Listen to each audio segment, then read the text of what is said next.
कहानी की शुरुआत में हम मलेशिया के एक जेल को देखते हैं जहां हजारों की तादाद में खतरनाक कैदी भरे पड़े हैं और ये दुनिया का सबसे सिक्योर तरीन जेल है जहां से आज तक कोई भी कैदी फरार नहीं हो सका। क्योंकि एक तो यहाँ हर वक्त गार्ड्स कैदियों पर नजर तान कर खड़े होते हैं, जैसे ही कोई कैदी भागने की कोशिश करता है गार्ड्स उसे सीधा शूट करके मार देते हैं। और दूसरा, ये जेल समंदर के बीचों बीच बना है जहाँ अगर कोई कैदी जेल तोड़कर बाहर निकलता भी है तो आगे उसका रास्ता समंदर का पानी रोक देती है, क्योंकि पानी में उतरने के बाद खतरनाक शार्क उसे नोच कर खा जाएंगे। इसीलिए कोई भी कैदी यहाँ से भागने का सोचता तक नहीं। इसी बीच हम शहर में बिशप आर्थर नाम के एक आदमी को देखते हैं। बिशप कोई आम आदमी नहीं बल्कि वो एक कॉन्ट्रैक्ट किलर है जो पैसा लेकर लोगों का गेम बजाता है और अब भी वो एक आदमी को मारने की प्लानिंग कर रहा होता है। बिशप सबसे पहले एक कैदी की फोटो उठाता है जो जेल से फरार हो गया है और उस कैदी के चेहरे पर लूडो का टैटू बना हुआ था। और फिर बिशप अपने चेहरे पर भी उस कैदी की तरह नकली टैटू बनाता है, जिसके बाद वो अपना हुलिया उस कैदी की तरह बनाकर शहर के बीचों बीच पहुंच जाता है, जहां पुलिस बिशप के चेहरे पर टैटू देखकर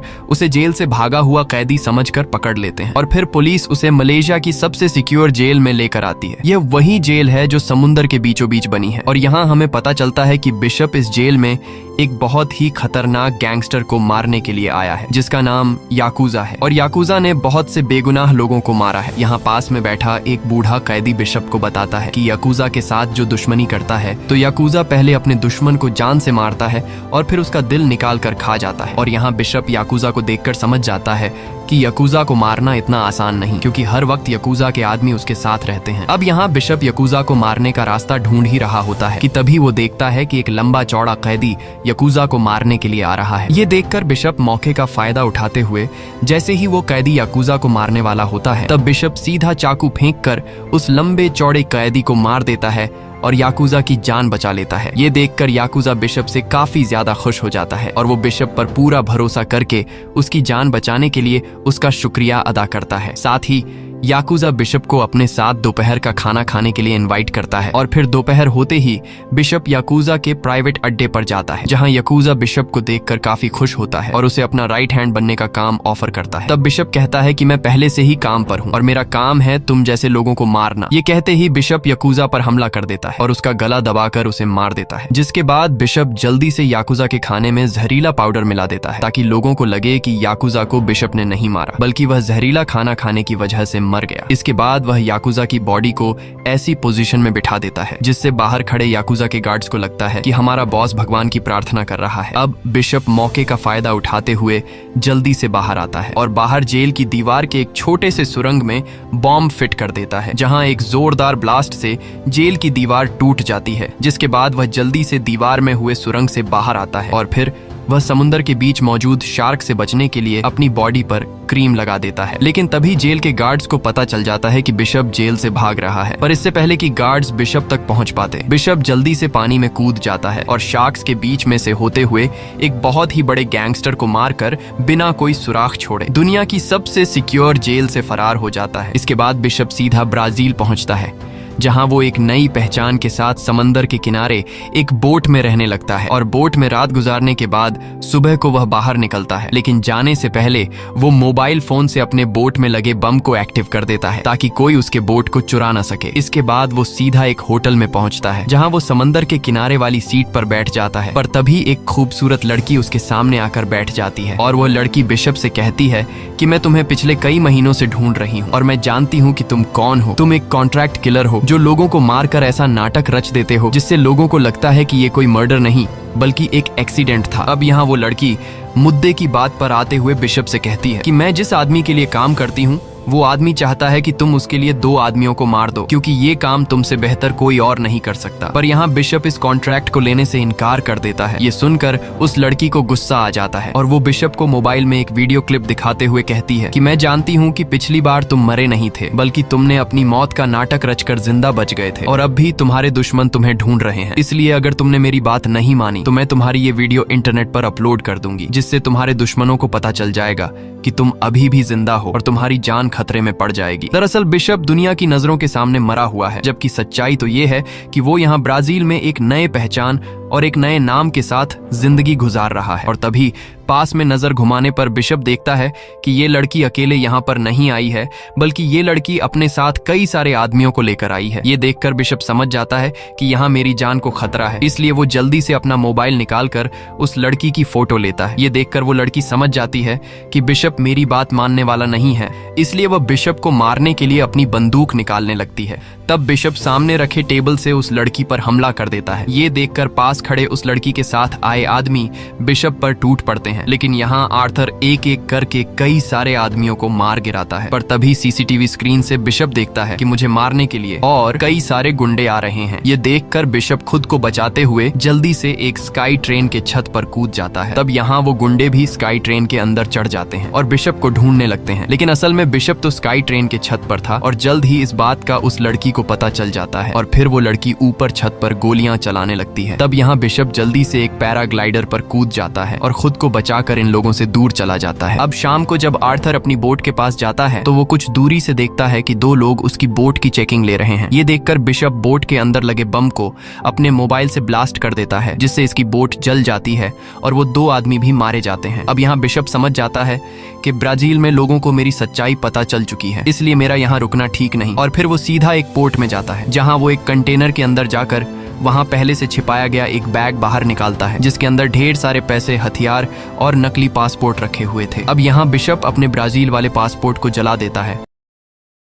और साथ ही अपने खिलाफ कोई भी सबूत न छोड़ते हुए ब्राजील को छोड़कर थाईलैंड की तरफ निकल पड़ता है और थाईलैंड के एक सुनसान बीच पर पहुंच जाता है, जहां वो एक होटल की मालकिन से मिलता है जिसका नाम मलाइका है और मलाइका यहाँ पर होटल चलाती है। अब बिशप को देखकर मलाइका बिशप को पहचान लेती है और फिर वो बिशप को उसके रूम की चाबी दे देती है। अब रूम में अंदर आने के बाद बिशप टेबल के नीचे से एक बैग निकालता है, जिसके अंदर बिशप की जरूरत का सामान पड़ा हुआ था। अब यहाँ बिशप सबसे पहले लैपटॉप में उस लड़की के बारे में रिसर्च करता है जिसकी उसने होटल में अपने मोबाइल से तस्वीर ली थी और यहाँ बिशप को पता चलता है कि ये लड़की भी एक कॉन्ट्रैक्ट किलर है और ये लड़की क्रेन नाम के एक आदमी के लिए काम करती है। क्रेन की तस्वीर देखने के बाद बिशप परेशान हो जाता है, क्योंकि बिशप क्रेन को बचपन से जानता है और बिशप को पता है कि क्रेन एक बहुत ही खतरनाक माफिया डॉन है। अगले दिन मलाइका के पास जीना नाम की एक लड़की आती है और जीना मलाइका से कुछ दवाइयां मांगती है। तब यहाँ मलाइका जीना के बाजू पर चोट के निशान देख लेती है और मलाइका समझ जाती है कि जीना मुसीबत में है, इसलिए मलाइका जीना से पूछती है कि अगर तुम्हें और किसी मदद की जरूरत है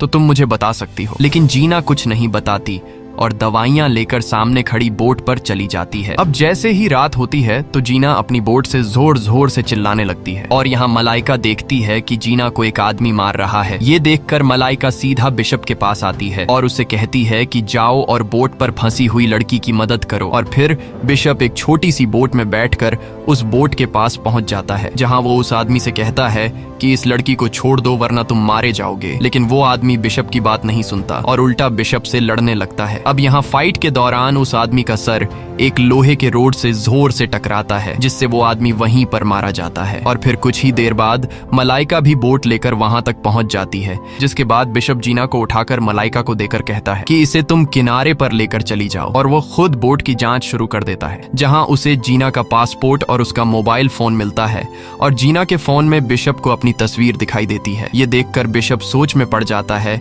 कि आखिर इस लड़की के पास मेरी तस्वीर कैसे आई और बिशप को जीना पर शक होने लगता है, जिसके बाद वो सीधा जीना के रूम में जाकर उससे गन पॉइंट पर पूछता है कि तुम्हारे पास मेरी तस्वीर कैसे आई। तब जीना उसे कोई जवाब नहीं देती और बिशप के करीब आकर उसे इम्प्रेस करने की कोशिश करती है, लेकिन बिशप उसे वापस बेड पर धकेल देता है और कहता है कि मुझ पर तुम्हारी ये तरीके काम नहीं करने वाले हैं, इसलिए मैं आखिरी बार पूछ रहा हूँ कि क्या तुम भी क्रेन के लिए काम करती हो। ये सुनकर जीना डर जाती है और बिशप से कहती है कि हाँ, मुझे तुम्हारे पास क्रेन ने भेजा है, लेकिन मैं क्रेन के लिए काम नहीं करती, बल्कि क्रेन ने मुझे ये सब करने पर मजबूर किया है। दरअसल ये सारा क्रेन का प्लान था कि जीना को बोट में एक आदमी मारेगा और जब बिशप जीना की मदद करने के लिए आएगा तब जीना एक बेबस लड़की के रूप में खुद को बिशप के सामने पेश करेगी और फिर जीना बिशप को अपने प्यार के जाल में फंसा लेगी, जिसके बाद क्रेन जीना का इस्तेमाल करके बिशप से अपने काम करवाएगा। अब बिशप को सारी सच्चाई का पता चलने के बाद वो जीना से कहता है कि अब मैं तय करूंगा कि आगे क्या करना है। दरअसल बिशप अब क्रेन के बनाए हुए गेम को उल्टा चलकर क्रेन को ही उसी के गेम में फंसाने का सोचता है, लेकिन अब भी बिशप को जीना के बताए हुए बातों पर पूरा यकीन नहीं था। और फिर अगले दिन बिशप जीना के बारे में रिसर्च करता है, जहां उसे पता चलता है कि जीना एक बहुत ही अच्छे दिल की मालिक है। दरअसल जीना एक अनाथ आश्रम चलाती है, जिसमें वो अनाथ बच्चों को पढ़ना लिखना सिखाती है। साथ ही वो अनाथ बच्चों को खाना पीना और रहने की फैसिलिटी देती है। ये देखकर बिशप जीना से इम्प्रेस हो जाता है और फिर सीधा जीना के पास जाकर बैठ जाता है और उससे पूछता है कि आखिर क्रेन तुम्हें किस बात की धमकी देकर ये काम करवा रहा है। तब जीना बताती है कि मैं एक अनाथ आश्रम चलाती हूँ, लेकिन 1 महीने पहले क्रेन के लोगों ने मेरे अनाथ आश्रम से एक बच्चे को किडनैप किया और फिर अगले ही दिन उस बच्चे की लाश मेरे अनाथ आश्रम के दरवाजे पर मिली। इसके बाद क्रेन के लोगों ने मुझे धमकी दी कि अगर तुमने क्रेन की बात नहीं मानी तो अनाथ आश्रम में रहने वाले बाकी बच्चों के साथ साथ हम तुम्हें भी मार देंगे। और फिर मैंने अपने अनाथ आश्रम के बच्चों को बचाने के लिए न चाहते हुए क्रेन की बात मान ली। इसी बीच बिशप देखता है कि समुद्र के बीचों बीच एक बोट से कुछ लोग उस पर नजर रख रहे हैं। यह देखकर बिशप समझ जाता है कि यह क्रेन के लोग हैं और फिर वो जल्दी से जीना का हाथ पकड़कर उसके साथ चलने लगता है, ताकि बोट से जो लोग इन दोनों पर नजर रख रहे हैं उन्हें ये लगे कि जीना ने बिशप को प्यार के जाल में फंसा लिया है। और तभी मलाइका इन दोनों को एक साथ देखकर पास में चल रही एक रस्म में इन दोनों को शामिल करती है, जहां ये दोनों काफी एंजॉय करते हैं। और यहाँ हम देखते हैं कि ये दोनों एक दूसरे को सच में पसंद करने लगे हैं। रात को जीना बिशप के पास आकर उससे माफी मांगती है और कहती है कि मैंने तुम्हें इस मुसीबत में डाल दिया है। तब बिशप कहता है कि कोई बात नहीं, मैं समझ सकता हूँ कि उन अनाथ बच्चों की जिंदगी को बचाना तुम्हारे लिए कितना जरूरी है, क्योंकि मैं भी बचपन में अनाथ रह चुका हूँ। और यहाँ बिशप जीना को क्रेन और खुद की पूरी सच्चाई बताता है कि मैं और क्रेन बचपन में एक ही अनाथ आश्रम में रहा करते थे। हम दोनों एक दूसरे के काफी अच्छे दोस्त थे, लेकिन फिर एक दिन हम दोनों को एक गैंगस्टर को बेच दिया गया और वो गैंगस्टर बच्चों को ट्रेन करके उनसे इलीगल काम करवाता था, मगर मुझे ये सब पसंद नहीं था। इसलिए एक दिन मौका पाते ही मैं उस गैंगस्टर से जान छुड़ाकर भाग गया, लेकिन मेरा दोस्त क्रेन मेरे साथ भाग नहीं पाया और वो भागते हुए पकड़ा गया, जिसके बाद गैंगस्टर ने मेरे भागने की वजह से क्रेन को इसका जिम्मेदार ठहराया और फिर गैंगस्टर ने क्रेन को बहुत ही बुरी तरह से मारा। बस उस दिन के बाद से क्रेन को मुझसे नफरत हुई और वो मेरा दुश्मन बन गया। इसके बाद बिशप जीना से कहता है कि तुम परेशान मत हो, मैं तुम्हें इस मुसीबत से जल्द ही निकाल दूंगा। और फिर यहाँ ये दोनों एक दूसरे को किस करते हैं। अगली सुबह बिशप देखता है कि थाईलैंड के कुछ पुलिस ऑफिसर बोट से हमारी तरफ आ रहे हैं, लेकिन करीब आते ही बिशप जान जाता है कि ये कोई पुलिस नहीं बल्कि क्रेन के आदमी है। इसलिए बिशप उन लोगों से लड़ने लगता है, लेकिन अब काफी देर हो चुकी थी, क्योंकि वो लोग जीना को पकड़कर बोट से ले जाते हैं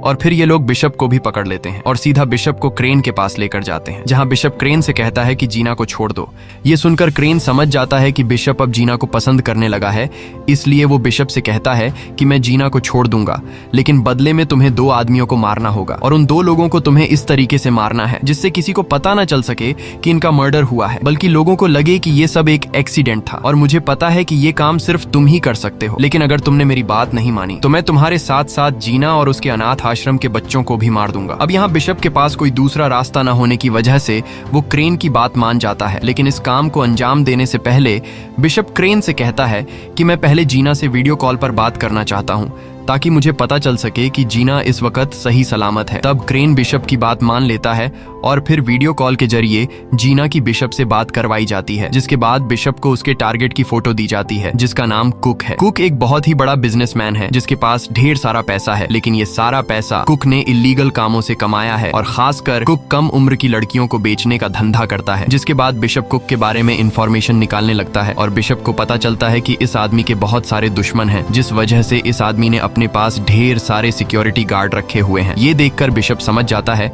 कि इस आदमी को डायरेक्ट सामने से मारना बहुत ही मुश्किल है, इसलिए बिशप कोई दूसरा रास्ता निकालने लगता है। और फिर बिशप को पता चलता है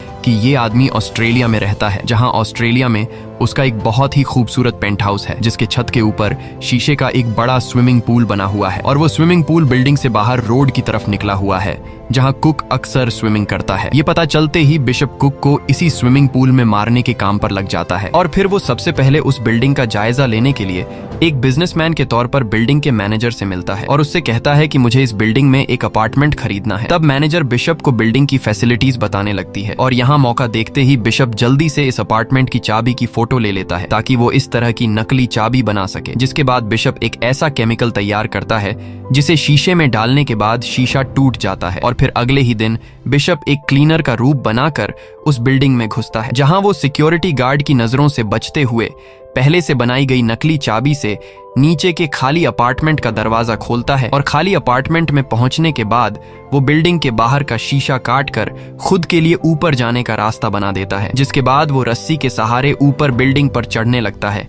और चढ़ते चढ़ते वो सीधा उस स्विमिंग पूल तक पहुंच जाता है जहां वो बिजनेसमैन स्विमिंग करता है। और फिर यहाँ बिशप चुपके से स्विमिंग पूल के निचले शीशे में ड्रिल मशीन से छोटे छोटे सुरंग कर देता है, जिसके बाद वो उन सुरंग में शीशा क्रैक करने वाला केमिकल डाल देता है। अब सारा काम करने के बाद बिशप जल्दी से वहां से निकल जाता है और फिर कुछ ही देर बाद बिजनेसमैन नहाने के लिए स्विमिंग पूल के पास आकर पूल में जंप कर देता है। और जैसे ही बिजनेसमैन बिशप के केमिकल लगाए हुए जगह पर पहुंचता है तो वहां शीशे पर ज्यादा लोड आने की वजह से शीशे में क्रैक्स आने लगती हैं और फिर देखते ही देखते शीशे का एक बड़ा हिस्सा टूट जाता है, जिससे वो बिजनेसमैन कई 100 फीट ऊंचाई से नीचे गिरकर मारा जाता है। और फिर न्यूज पर दिखाया जाता है कि कुक नाम का बिजनेसमैन बिल्डिंग से नीचे गिरकर मारा जा चुका है। अब टीवी पर यह न्यूज सुनकर क्रेन काफी खुश हो जाता है और बिशप को अपना मिशन कंप्लीट करने पर क्रेन उसे जीना से वीडियो कॉल पर बात करने के लिए देता है। अब यहाँ जीना बड़ी चालाकी से कैमरा घुमाकर पीछे खड़ी बोट का नंबर बिशप को दिखाती है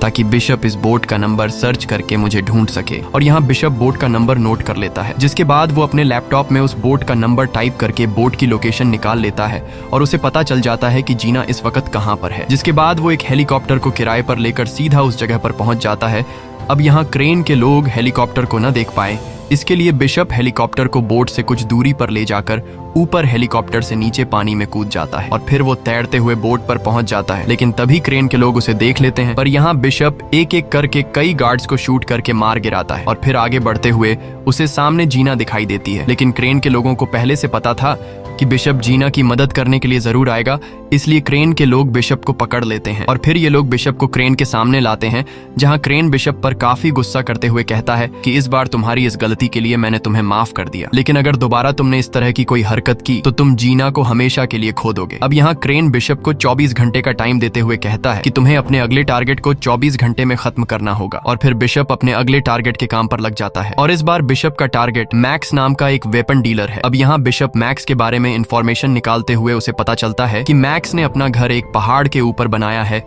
जहां हद से ज्यादा सिक्योरिटी है और साथ ही उन सिक्योरिटी गार्ड्स के पास काफी एडवांस लेवल के हथियार हैं। अब यहाँ बिशप समझ जाता है कि मैक्स को मारना बहुत ही मुश्किल है और बिशप ये बात भी जान पाता है कि क्रेन ने मेरे हाथों कुक को अपने रास्ते से हटा दिया है और अब क्रेन मैक्स को मारकर उसकी कुर्सी छीनना चाहता है ताकि वो अकेला इस पूरे काले बिजनेस का मालिक बन जाए। और फिर अगली सुबह बिशप मैक्स को मारने के लिए निकल पड़ता है और मैक्स के घर के करीब पहुंचने के बाद जब बिशप को सिक्योरिटी होने की वजह से मैक्स के घर के अंदर जाने का कोई रास्ता नहीं मिलता, तब वो समझदारी से काम लेते हुए स्नाइपर से मैक्स के घर के ऊपर खड़े गार्ड को शूट करके घायल कर देता है। अब जख्मी गार्ड का इलाज करने के लिए हेलीकॉप्टर से डॉक्टर को बुलाया जाता है और यहाँ हम देखते हैं कि बिशप भी मैक्स के घर की छत के ऊपर पहुंच गया है। दरअसल जब हेलीकॉप्टर से डॉक्टर को लाया जा रहा था तब बिशप भी चुपके से हेलीकॉप्टर के नीचे लटक कर यहाँ तक पहुंच गया। अब यहाँ जब डॉक्टर और बाकी गार्ड्स जख्मी गार्ड को ठीक करने में लगे होते हैं तब मौके का फायदा उठाते हुए बिशप जल्दी से मैक्स के घर में घुस जाता है, जहां वह सबसे पहले जैमर लगाकर सभी कैमरास को बंद कर देता है, जिससे बिल्डिंग के अंदर मौजूद सभी गार्ड्स अलर्ट हो जाते हैं